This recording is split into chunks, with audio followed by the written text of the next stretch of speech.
So I'm a vet and I specialize in farm animals, livestock, and particularly horses.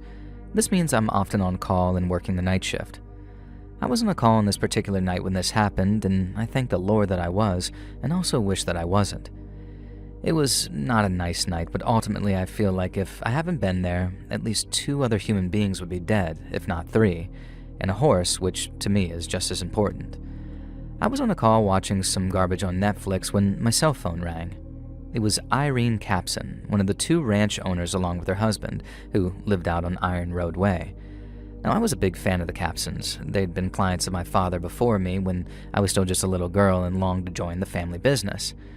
They were in their late 60s, and they only called if there was a really, really good reason to. They were the kind of farmers who rarely had need for a vet because they knew how to take care of things themselves, for better or worse. And this was one of those cases that was worse, though. Their eldest, most beloved mare, Dapple, was on his last legs and there was nothing they could do to ease his pain, and that meant that it was up to me. It was a 40-minute drive to the Capson Ranch, but it took me about an hour in the dark, as a careful and somewhat paranoid driver, especially on country roads, which are absolute death traps if you've ever had to navigate them at night. When I pulled up at the Capson Ranch, I cursed because my Jeep had already gotten stuck in the mud, which was unusually left without sawdust. I was also a little concerned because, as well as the Capson's vehicles, there was an ATV I didn't recognize. It didn't even look new, but I guess it could have belonged to one of the ranch workers.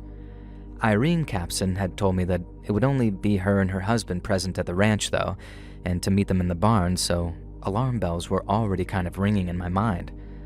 The first thing I did was grab my heavy, highly important equine medical case from the back of my Jeep, and then, cursing again as I waded through the mud, almost losing my gumboots multiple times, I headed toward the barn. Now, before I even reached the barn, I could tell something was wrong. Now, the door was open more than a crack, and I could hear an unfamiliar voice coming from inside, who did not sound at all friendly. I managed to find a crack in the barn slats that allowed me to spy through without hopefully getting noticed, and the narrative I began to piece together filled me with incredible dread. A younger man held the Capson couple at shotgun point. I could make out everything they were saying. I won't recount it at all because a lot of it simply involved the younger man, whose name was Daniel, cursing a lot at his parents. He was throwing some really vile, unrepeatable language out there, things I'd be ashamed to say to anyone, let alone my own parents. And that's something else I learned. Daniel was their son. His purpose for being at the farm was to try and persuade the couple to loan him $30,000. He made no secret of the fact that this would help fund his lifestyle, which largely seemed to involve taking meth and some kind of lunatic plan to set up a lab with his friend. Apparently, the friend was providing the lion's share of the funds, and the Capsons were begging Daniel to realize that this was a scam. There would be no meth lab. They would not become the real-life Walter and Jesse, and at best, he would blow the money on drugs.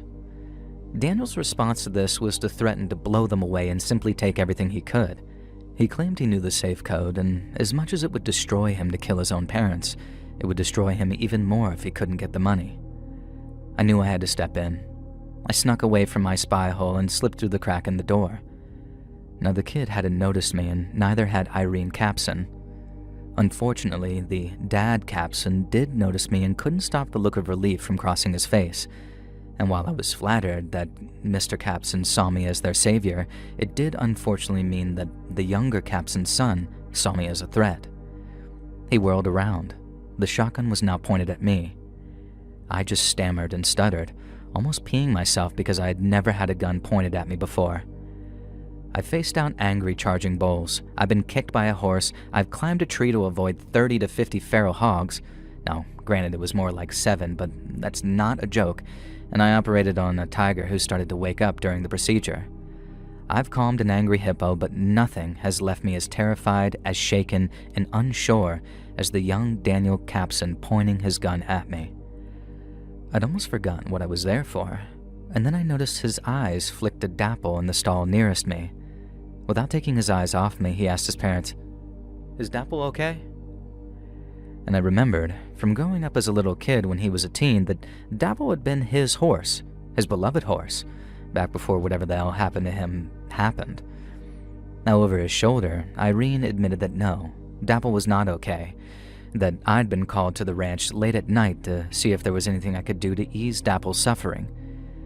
The Mr. Capson started pleading with his son, begging him, asking him if that's really what he wanted Dapple's final memory of his beloved boy to be. And at first I thought that Daniel was too far gone, that his love for drugs outweighed his love for Dapple, and then he began to cry and asked me if I could save him. I lied and said yes. I told him that I needed to reach into my medical bag to grab some equipment to help make Dapple better. Not many people know this, but some vets carry pistols as part of their medical kit, particularly vets who specialize in horse care. It's often the easiest and most painless way to put a horse to sleep, a bullet through the center of the brain. And that hadn't been the plan for Dapple, let me just say that, but it was certainly my plan for their son. I pulled the pistol out, aimed it at him, and unwaveringly told him to drop the shotgun. Daniel was a broken man at this point. He told me through tears that the shotgun wasn't even loaded, that he'd never shoot his parents, and that I could shoot him in the head if I wanted to end his pain, as long as I promised to do all I could for Dapple. I had no such intention of shooting him, but I did demand that he drop that gun. However, to all of our horror, the shotgun was loaded. I'm guessing by accident or somehow including a single shell left over. The gun bounced off a wooden plank on the barn floor and managed to fire into the ceiling. It scared everyone but caused no damage, thank God, but it caused the other 3 horses in the barn to go absolutely crazy. So now I was surrounded by 3 screeching, braying horses, as well as a wailing Capson family. From the fact they'd all collapsed to the ground at this point and pulled each other into a reconciliatory family hug, I figured I was safe. I still made a point of grabbing the shotgun and tossing it out of the barn, then immediately went to Dapple. The rest can be summarized here, though. Dapple, despite being an old horse, just had an infection. He wasn't dying, and I was able to save him, and the local cops showed up before any of us had a real chance to call them. The current deputy sheriff grew up with Daniel, was one of his best friends in fact, and between all of us and an unwillingness to ruin Daniel's life even further, we were able to avoid any criminal charges. The caveat was that he had to spend the required amount of time in a rehab facility, which, to his credit, he has. 5 years later, Daniel is a head rancher on the farm, giving his parents a chance to enjoy semi-retirement. I'm his go-to veterinarian, and I'd spend a lot of time there. Now, I wouldn't say that we're romantically close, but we are becoming good friends. Sober, clean Daniel is the lovely, lively, smart teenager that I remember. So while that was the most terrifying night shift of all time and the most terrifying moment of my life, I can't help but feel proud. I saved a family. I saved a man from addiction, and most importantly, I saved a horse. Dapple lasted a few more years until he passed away peacefully in his sleep, and Daniel is currently training Dapple Jr., and I'll be honest, I'm putting a little extra effort into that horse's medical care and upkeep. A dark story with, at least currently, a happy ending, and I wish they could all end like this.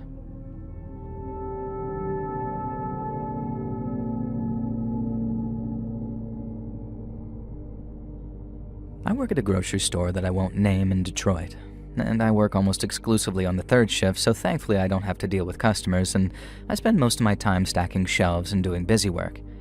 It might not sound like a glamorous job, but it's something to earn me a little money while I finish my college degree, which I'm actually set to graduate with honors.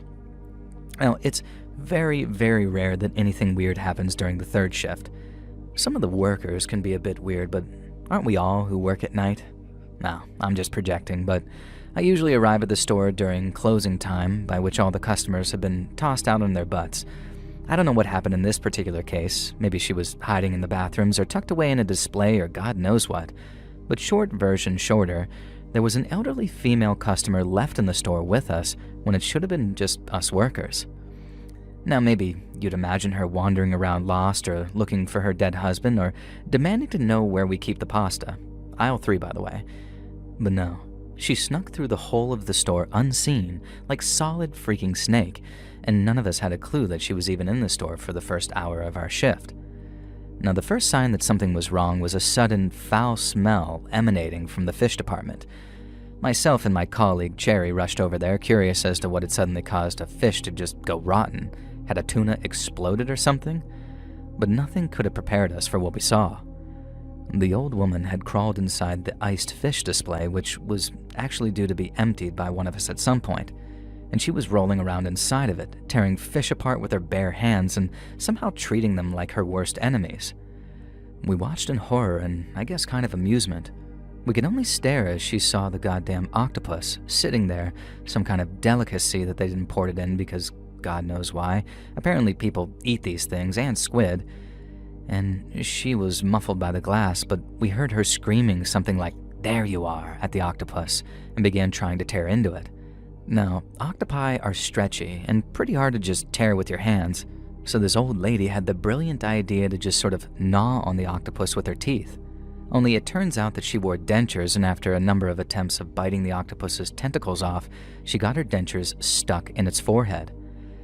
Thankfully, someone had called the cops by now who showed up, but it was like nobody wanted to intervene.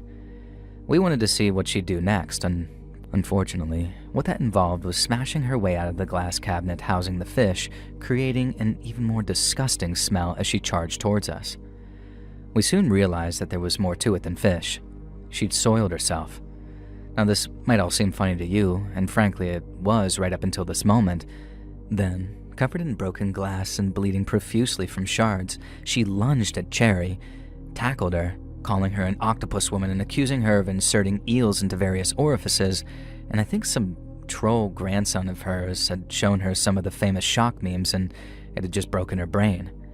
And the whole thing ended with the cops having to actually tase her and try to bring her down, but she was having none of it. She somehow withstood the entire taser blast. I guess it was pretty weak since they thought that she was just some old woman. And then she charged back to the fish counter, grabbed as much seafood as she could carry, and then jumped on Cherry again. Now, the next thing we know, she's trying to force an entire octopus down Cherry's throat while whipping me with some eel, and I know it sounds funny as hell, but it was honestly terrifying at the time. The fish were pierced with broken glass, and she was forcing broken glass down Cherry's throat, and she was pierced with broken glass herself, meaning that she was cutting Cherry up. And so here's the final kicker. The old woman wasn't an old woman at all. She was an old man who had made a living as a fisherman and lost his livelihood thanks to commercial fishing and grocery stores like ours switching from locally sourced produce. He had dressed as his wife because after he went bankrupt during the Great Fish Recession, she died of a heart attack, and he blamed just about everyone he could, but mostly us. Apparently our store chain had been his biggest local client, and so it ended up being a tragic and horrifying and scary incident. Cherry suffered severe damage and bleeding to her trachea, as well as some scars all over her body from the broken glass, and the store managed to keep almost all mention of it out of the papers, and the poor psychotic fisherman was taken away to spend his remaining years in psychiatric care. I still work at the grocery store on third shift, but hopefully not for much longer after I graduate. Cherry's doing just fine now, but we all insisted that we were not willing to stock imported octopi in the fish counter from there on in.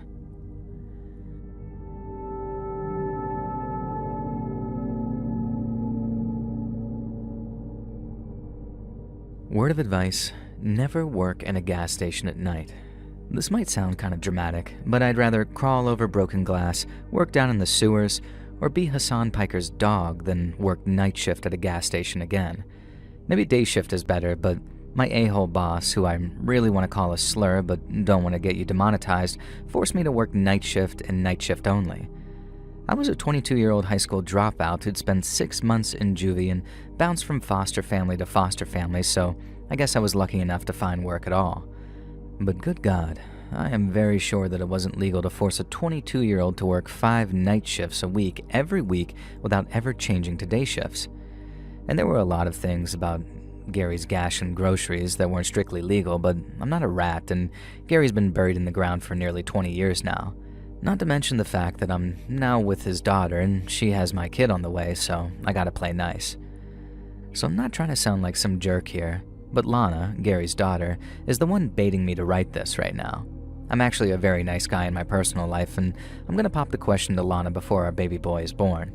You know, what's a better place for a proposal than a freaking Let's Read video?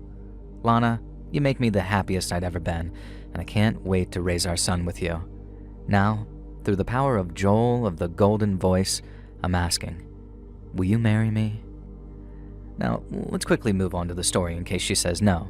If she says yes, though, well, this will be the first serious proposal you performed on the channel, and I hope so. Now anyways, the point is, Gary was a greasy, greedy dude. And let's just say that I'm glad Lana inherited certain things from her Catholic mother rather than certain things from her father. But enough about that. We had some absolutely effing weirdos who dropped in during the night shift. There was this one guy who would spend a sickening amount of money on scratch cards, and I don't think he ever won a single cent. And from the way he dressed, he was clearly trailer trash too, and a few times I remember saying, "Buddy, do you think you should cool it with the gambling? I'm genuinely concerned about you." And you know how he responded? He hissed at me. Not even a word, he just hissed. After 3 times that, I just gave up. So there was that scratch-off jack-off, and then there was the 7-foot-tall man who came in at precisely 2 a.m. every day and bought a single Red Bull, a pack of Marlboro Lights, and one of those massive pickles in the plastic packets. Just those 3 items every single time. And the guy looked like he was about 90 as well, and sure, he was a skinny mofo, but there was absolutely no way that I was questioning him on his purchases, especially not after the hissing gambler. Now finally we had this kid, and he looked about maybe 8 tops, who would come in at around 5 in the morning every single Tuesday and Thursday and would ask if we had any X-Men trading cards for sale. And I explained to him every single time that we didn't sell trading cards of any kind, but that didn't put him off. He'd be there every Tuesday and Thursday like clockwork, and when I told him no, he looked so upset and despondent, really. And so one day I went to the local comic shop and just got like 6 little packs of X-Men trading cards. And when the kid came in next, I presented him with the packs because surely one of them was the right brand that he was looking for. And the kid looked at the pack of cards, called me a retard, and then threw the packs back at me and stormed out. Now to this day, I have no idea what I did wrong. The guy in the comic store told me that these were all X-Men trading cards that existed, but I guess I really don't know what I guess, but I never saw the kid again anyway, and that was kind of a relief. And I'm pretty sure that in the future, someone met this kid, and he was the inspiration for that duck song about the lemonade and the grapes, and if you know, you know, Google it. Now speaking of kids and short people, it's time to start the creepiest of these stories. I'm standing at the counter, minding my own business, when I just hear this rich, deep voice demand that I cook him a hot dog because all the ones on the machine are overcooked and look like crap. I glance over and yeah, fair enough. The hot dogs had been on rotation for about 3 days if I knew Gary, so a fresh batch wasn't out of the question. The problem was, I had no idea where the request had come from. The voice demanded that I get a move on and said that he didn't have all day. And so I leaned over the counter, trying to get a better view of the store, and that's when I saw a little person, standing as close to the counter as he could get without face planting. Now, I'll admit I was a little thrown that he decided to position himself somewhere that would clearly not be visible to me, but whatever. Now, I apologized profusely and said that I had no idea that he was a little person. And the guy just sort of harumphed and huffed and said that calling him a little person was deeply offensive. And so in my infinite wisdom, I apologized again and said, "I'm sorry, I meant midget." And I saw his face go red with fury, and I knew that I messed up. Now, I scoured my mind. What else did small folk like to be called? Now, this was back in the 80s, so the differences weren't as well known then. And the man explained that he had dwarfism, and so obviously I should refer to him as a dwarf. Now, fair enough. I have no problem with that, and I will refer to people however they want. I guess the thing that riled me up is that during my first time in juvie, I took an extremely nasty acid attack to the face, and it left me permanently disfigured and blind in one eye, so I clearly wasn't so intentionally ableist against people with different body types, but that's neither here nor there. I told the dwarf that I would happily make him a new hot dog if he'd head over to the machine with me so I could cook the wiener to his perfect perfection. And somehow, of course, this managed to offend the fella tremendously again, and he began screaming at me in what sounded like a Shakespearean monologue about how he shouldn't have to move, and it was my job to go and cook him a hot dog with all the trimmings and blah blah blah. No, actually, it wasn't. It was a self-service hot dog machine, but I wasn't going to argue. I told him that I'd head over and cook him up the best hot dog he'd ever had. Now, the dwarf replied by saying that it was too late now. I'd screwed everything up, and it was time to face the consequences. In complete shock, I watched as the little man rose to his full height of around 6 foot. At the same time, he reached into his jacket and pulled out a sawed-off shotgun. He told me that if I went for the panic alarm or anything like that, He'd blast a hole in my chest the size of a foot-long hot dog. And you know what? Screw it. Screw Gary. I wasn't getting killed over a job that barely paid enough for me to live and forced me to work 5 nights a week at Gary's. And I told the now 6-foot dwarf to chill and emptied the register for him. He filled a bag that he'd produced from nowhere and gave me a very cruel smile and just strutted out of the gas station. Or he almost did. For some reason, he paused to unload a shotgun round into the hot dog station and blasting that thing into pieces, leaving my ears ringing, and then he left. And my heart was pounding harder than it had when I'd done 4 lines of, well, never mind.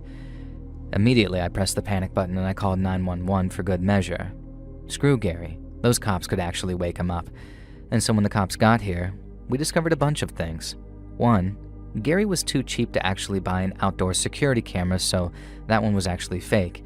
And so we had absolutely no footage of this fake dwarf leaving the premises. However, the interior cameras did work and I was able to see how he'd tricked me. He'd been kneeling on shoes, positioned in a perfect practice pose, so I had no chance of seeing his real legs. This explains why he didn't want to accompany me to the hot dog machine, though.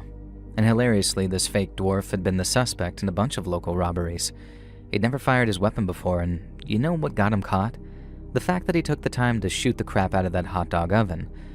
Now, they were able to trace that buckshot of the gun to the owner and get his ass busted. He'd robbed enough places that I'm pretty sure that he'd actually die behind bars. What a shame. And as for me, I got my ass absolutely chewed out by Gary for handing over the cash and not risking my life by grabbing the baseball bat under the counter. I quit on the spot. I got my life together and I went back to school. I graduated, then got a degree, and some years later I met a woman that I fell head over heels for. Now imagine how shocked I was when I discovered that she was Gary's daughter, and hated him even more than I did. We originally bonded over drinks, where she shared our glee that he was dead, and now I know I sound like an ass, but you didn't know the man. He wanted me to die rather than hand over $200 or so to a fake dwarf. Screw Gary, screw the fake dwarf. I work in a very lucrative field now, and my life's freaking awesome. And that's why I'm writing to another awesome person, you, Let's Read, and I hope you enjoyed my story of a bunch of weirdos, at least one of whom nearly murdered me. And if you didn't, well, I know people who will shove a hot dog where the sun don't shine.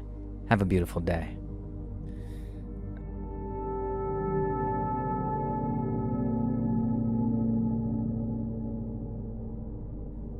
Hi, Joel. I grew up in Britain, although my parents are French. You'd never know it, though, because I have the most posh, London-sounding accent that a French girl could ever have. This might be because of the school that I went to, or because I left school in college, and I took some time out before university to work as an air hostess. I loved that job and ended up staying in the air for 5 years. Not literally, of course, but you get what I mean. I left sixth form college in 1997, and the story that I'm about to share with you took place in 1999. This was a couple of years before, everything changed with the planes, and security was very different back then. Things were a lot more lax, and it was much easier to get up to high hijinks. For one thing, you could still join the Mile High Club without too much trouble. Not that I ever did that, of course. I honestly would never. I shouldn't joke about that kind of thing, considering the story that I'm about to share with you, or joke about anything, really. So this story took place on the first ever red-eye flight that I was working.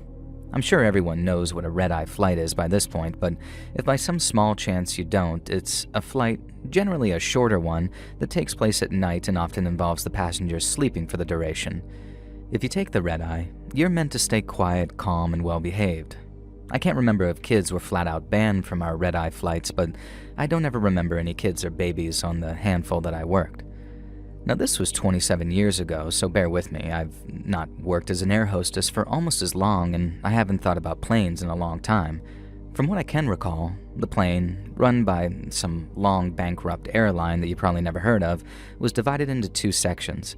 The front section, closer to the cockpit, was for passengers who wanted to stay quiet and chill but weren't intending to sleep. It was the cheaper option and usually the busier one. Then the back of the plane, in reverse of the usual, was sort of the first class section, except this was for people who wanted or needed to sleep, so it was filled with bed seats. I was working up front, which suited me just fine because I didn't want to tiptoe around snoring old businessmen. And the sleeping area always smelled like farts too, so that was lovely. A red-eye typically doesn't have as many flight attendants as a regular flight, or at least it didn't back then. I think there were just 3 of us on that flight, although I could be misremembering. What I do remember is that I was up front, obviously, and my dear, queer, gentle friend Adam was working the sleeper section. Do you remember H from Steps? I don't know if Steps was that big in the United States, so maybe you never knew him, Joel, but if not, Google him and stick a picture up on screen if you can. Adam looked just like H from Steps, only he was a lot calmer, quieter, and more gentle than H, who always seemed like he had the energy of 50 men. Now make sure you Google H from Steps and not his real name, Ian Watkins, otherwise you might get that nunce from Lost Prophets, another singer who unfortunately shared a name. Now, he did some really, really terrible things, and you should do a true crime story about him one day, actually. That'd be actually very interesting. He was shanked in prison recently, too. Died. What a tragedy. Now, anyways, Adam was like a really calm and gentle H from Steps, and I promise this is important eventually. Partly it's important because the villain of this story, who we'll call Ian, looked kinda like the Lost Prophets guy. Although he wasn't really famous at the time and we didn't know he was a major criminal, so maybe I'm just misremembering. I'll call him Ian anyway because nearly every guy called Ian I've ever met was a proper prick, if you get me. Except for my cousin Ian, who's an actual right laugh. So anyways, back to the red-eye, because I was working at the front of the plane, most of the passengers ate late-night airline food, and that meant that it was my job to collect up the trays with their rubbish on them. Now, I did this on autopilot, pun intended, sticking them on my trolley with a little "thank you, sir," or "thank you, ma'am," or "thank you, lovely," if they were some old biddy who was so wrinkled that they could have been a lad or a lass, or how do I put this tactfully, someone who was very, very large and made it impossible to tell their gender. Now anyways, you had to be really careful about that back then. Christ, I mean, I feel bad for air hostesses in the 2020s. And I bet there had to have been some actual moments where a 20-year-old sweetheart had called a bearded passenger sir and been chewed out for not recognizing that they were a pretty princess. Oh Christ, I shouldn't have had those last couple of glasses of wine before writing you this email. Now anyways, I got my trolley full of trays and crap to the center of the plane and began chucking away the plastic boxes that the dinner had come in. And that's when I noticed it. A napkin with writing scrawled across the whole thing. "I know what you did on that plane," they'd written, and then a crude picture of what was definitely supposed to be me because, well, I could just tell, okay? Now, there had only been about 7 or 8 passengers who'd had dinner, so the note couldn't have come from too many people. I don't know why I even cared because I hadn't done anything on any plane by that point, but the drawing had been very rude and insulting, and I was young, so I guess I felt kind of threatened by it. It didn't take long for me to notice Ian, even in the low, dim lights of the red-eye flight. Now, he was a guy about my age with slicked back hair and a goatee that made him look like a proper wrong'un. Now, he kept giving me the evils, looking at me like I was a bit of dog poo on the sole of his shoe, but then also sometimes like he wanted to lick it. Now, I'm going to stop this comparison there because I'm squeaking myself out, but you get the idea. I was disgusted by him, but he still wanted a piece of that, you know? And so I guess he was watching when I was looking, and he saw me looking. And then he started calling me over and asking for things like, "Hey girl, can I get a bottle of water?" Or, "Got any napkins? I seem to have lost mine." And my favorite, "Way up, whoa lass, can you handle these nuts for me? I haven't had any complimentary airline peanuts yet. So, can you get them?" And that's what he said, word for word, and I swear on the Bible about it. As an air hostess back then, at the dodgy flight company I worked for, you were taught to always smile, be as flirty as possible, and take as much crap from passengers as you could tolerate. I remember once, before this red-eye, I got chewed out for telling a passenger off after he touched my butt, and he said it was an accident and apologized, so apparently I was in the wrong for muttering perv under my breath as I walked off. Now anyway, after I gave Ian his nuts, he called me back again about 10 minutes later and said that they really were salty, and then he asked me if I liked salty things, which I pointedly ignored. And so he just laughed and said he needed another bottle of water and asked if I could be a good girl and go fetch him one. Of course, I did just that. What I didn't realize was that Ian got right out of his seat and followed me into the middle of the plane, where we kept things like bottled water and complimentary peanuts. The bathrooms were nearby, so at first I wasn't alarmed by the sensation that someone had followed me. Unfortunately, it was Ian, and he wasn't headed to the bathroom. Instead, he grabbed me, pinned me against the wall, and shoved some kind of hand towel against my mouth to gag me. And then he leaned in close and started whispering in my ear about what a terrible person I was. He didn't say it exactly like that, obviously. He said some proper vile stuff. Stuff that now, as a grandmother in my early 50s, I'd give a lad a good lick in the dick for. But back then, though, it was just a little wee thing and I was terrified. I started crying almost immediately, and Ian was all cruel and callous, saying that I brought this on myself. And he said I'd betrayed him after what I did on the last flight, and asked how I was okay with throwing away 7 years of our relationship. And that's when I realized that this guy somehow believed that I was someone totally different, specifically his girlfriend or ex-girlfriend, who was also apparently an air hostess and had cheated on him on a flight. I didn't know it at the time, but his brain was absolutely fried from a cocktail of alcohol, MDMA, and coke, which I guess explains his temporary insanity. And things escalated when he tried to force me into the bathroom, pushing the hand towel so deep into my throat that I couldn't even try to scream. None of the passengers were turning around, and it was just me and Ian and a curtain separating us from the sleeper section. Now, the best I managed was slapping the wall, trying to do some type of SOS. I got maybe 2 short slaps in before Ian grabbed me between the legs over my skirt and squeezed in a way that made it very clear that he'd do worse if I kept going. I guess my beloved friend H heard the slapping because suddenly I saw all 5'5" of him peeking through the curtain, and then holy God, he stormed toward Ian, and then holy God, he yanked him off of me. My gentle, sweet buddy H didn't hesitate. He smashed his forehead into Ian's face, and the crunch of a bone sounded like a gunshot in that silent plane. And then H was yelling that a man was trying to assault his colleague, and H absolutely bodied him. It turned out he was a brown belt in Krav Maga. He floored Ian in seconds, tied him up with plastic ties, and even broke bones in his foot when Ian tried to kick out. Ian spent the next 3 hours hog-tied in an out-of-order bathroom next to a toilet full of poop. We radioed ahead, and police were waiting at Heathrow. This Ian guy was arrested immediately, and after that, things changed. I became more cautious, I went to therapy eventually, and I gained a whole new respect for H. I stayed in the job for another 3 years and then left, and life moved on. But I'll never forget the terror of that night, or the man who saved me.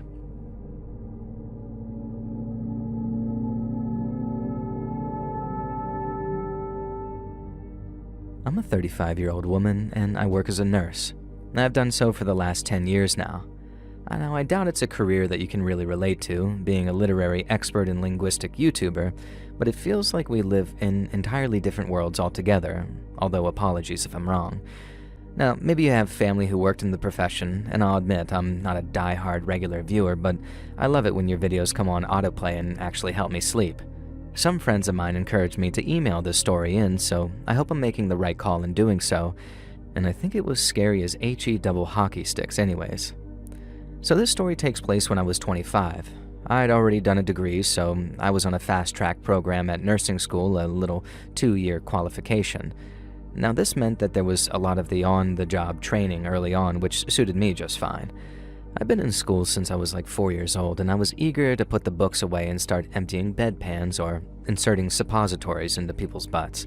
And maybe the whole sometimes saving people's lives things. I don't know, I forget why I got into the profession.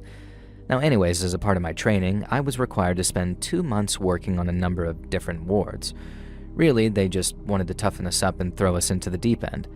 I'd already done a stint in the pediatric floor, an oncology floor, and a burns unit. Now, it was absolutely insane, particularly the burns unit, honestly, and I'm pretty sure I could spend a whole story talking about what various types of burns do to the human body. And I would traumatize your listeners more than half the serial killer or stalker stories did that they might have heard. Now, I was pretty relieved when my next assignment seemed like the administration were giving me a break. Now, I was set to spend 2 months working on a coma ward. I mean, okay, yeah, this was emotionally pretty devastating, but it was pretty different from consoling a guy whose face had been permanently disfigured by an electrical fire and whose nerve endings would never, ever stop reminding him of this fact, let alone the visual aspect. But just thinking about it now, and this one guy in particular, it honestly breaks my heart, and I'm not going to talk about him or even think about it. Instead, Let's talk about comatose people. And the majority of these comatose people were old.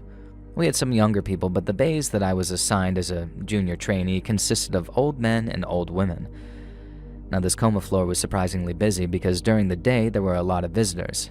And this surprised me, as you always hear about loved ones being abandoned since they'd been in a coma for a long time, but maybe it's something to do with the area that I live in. Almost every coma patient had visitors almost every day. And then there was the cleaning, the massaging, the daily care. Now, it was pretty chill work, but hard and important work at the same time. And after a week, I was asked if I could cover the night shift for 3 nights. And of course, I said yes, because the night shift on a coma ward is honestly notoriously quiet, and I had a bunch of studying to catch up on. There were only 3 of us on shift during that 3-day block, and I think there was supposed to be a 4th nurse, but they had actually called in sick and I never saw him. There was Yvonne, the charge nurse, and Soa, a junior nurse who'd passed her training. Not that this is in any way relevant, but Soa was one of the most beautiful girls I'd ever seen before or since, and part of me wondered if this is why she worked on that coma floor, to avoid the inevitable harassment that would have come her way on a bunch of other floors. Now, maybe I was just thinking too hard, or maybe I was just jealous. I was not the kind of woman who was going to win any beauty pageants or fit into any Met Gala outfits. I'm happy to add, though, that 10 years on the job has cost me 120 pounds, and I couldn't be happier. Now, I still can't do anything about my piggy-looking face, though, but oh well. I soon found out that working the night shift on that coma floor wasn't the quiet, relaxing chill-out zone that I expected it to be. The work was no harder than I expected. It was the usual emptying catheters and colostomy bags, taking patients' obs, that sort of thing, charting, etc., checking the machines were functioning and that nobody had secretly died while the machines happily beeped away. It was the human silence. None of the comatose patients snored. You couldn't even hear them breathing over the sound of the machinery, and a handful of them couldn't even breathe without medical aid, and I guess their loved ones couldn't bring themselves to switch off the machines. I don't even want to think about having to make that choice myself. It was my first night shift, and I was around 3 hours into the adventure. Yvonne and Soa had disappeared somewhere, and I assumed that they'd both headed toward the end of the ward, but I hadn't seen them leave, and they hadn't said anything. So it was just me, sitting at the nurse's station, trying and failing to force the contents of my textbook into my brain. Now, frustrated at my inability to learn, I glanced up to check that the immovable patient hadn't moved. Now imagine my shock when I saw a figure, dressed all in black, standing over the woman in the far right bed off the bay in front of the nurse's station. The figure was dressed entirely in black, not a cloak or some kind of death garb, but black workout pants, a black hoodie, and most notably, black leather gloves. The figure was leaning down, whispering something into the woman's ear, who continued to sleep the sleep of the dead in her coma. And I convinced myself that the other nurses were pranking me and that this had to be Soa in disguise. It wasn't anything remotely like I expected from either of those two, though, and I think deep down I knew that the figure was a man. There was no way that I was even willing to consider any other possibilities, though, as I left the nurse's station and stepped into Bay 5. I called out to the figure saying that I wasn't falling for that prank, and he continued whispering into the old woman's ear as if he hadn't even heard me. Obviously, deep down I knew that this wasn't something Yvonne or Soa would do. Now, one of the orderlies or the nursing assistants, maybe. And some of those guys could be freaking weirdos. I became even more certain that the figure wasn't Yvonne, who was nearing 300 pounds and was quite clearly not this slender black-clad figure, or Soa. Now, this was reaffirmed by 2 sets of footsteps coming from my distant left, heading from the direction of Bay 1, and Yvonne's voice calling out in the stage whisper that we adopted in the coma ward. Now, she asked who the heck I was talking to and what was going on. Now, I looked up, hoping that that black-clad figure had to be some sort of figment of my imagination. But of course not. He was no longer leaning down to whisper into the old woman's ear, though. He turned to face me, and I could see that under his black hoodie, he wore a black garment, sort of like a balaclava, but thin and not made of wool. I'm not even sure what those are really called. I started pointing at the black-clad figure who in my mind I had already taken to just calling death. And I started muttering and stuttering, trying to explain that someone was in here, but I have no idea what actually came out of my mouth. Almost nothing coherent, I'm pretty sure. Now, it must have been enough to alert Yvonne to something, though, because she started freaking out, and so did Soa. Not in a "there's a ghost on the coma ward, death has come for us all" type of way, though. She charged forward and began sort of whisper yelling at the intruder to identify himself immediately because security was already on their way. I don't think this was true, but he didn't know that. Yvonne ran forward and used her considerable bulk to manhandle this black hoodie guy away from the patients and into the corridor. That's when he began screaming that we wouldn't keep him from his grandmother, that we were stopping him from being able to say goodbye, and that the angels in his head would melt the flesh from this fat, unclean demon, which clearly meant Yvonne. Now, I was frozen on the spot like a complete useless fool. Soa had already ducked behind the nurse's station and called security, God bless her. Meanwhile, Yvonne was furious, and I'll never forget what she said. "You can call me fat, and you can call me a demon, but nobody calls me unclean," she yelled. And halfway to the elevator, the door opened and a handful of security guards emerged, followed by a neurology doctor. Now, this couldn't have been the security that Soa called because they appeared far too quickly. Now, the doctor quickly explained that this patient had been in an overflow area suffering a head injury that didn't appear too severe, but something had caused him to make his way to the ICU coma ward. Now, we later found out that his grandmother had died on this very floor after falling into a coma when the patient was just a child. Now, more gently now, Yvonne escorted the patient toward the doctor in the elevator, and the patient paused and removed his hood and that mask thing that he was wearing. And I don't know if it was the removal of that mask that caused everything to go to hell, but something did. The patient turned and stared directly at me. He made perfect, direct eye contact, and suddenly, blood began dripping from his nose, his ears, and most violently, his eye sockets. And then as I watched, the patient, whose name I still didn't know, had the most violent seizure I'd ever seen and collapsed directly to the floor. Everything felt like slow motion, but sped up at the same time, and the doctor pronounced that black-clad man dead right there on the scene as they tried to work on him.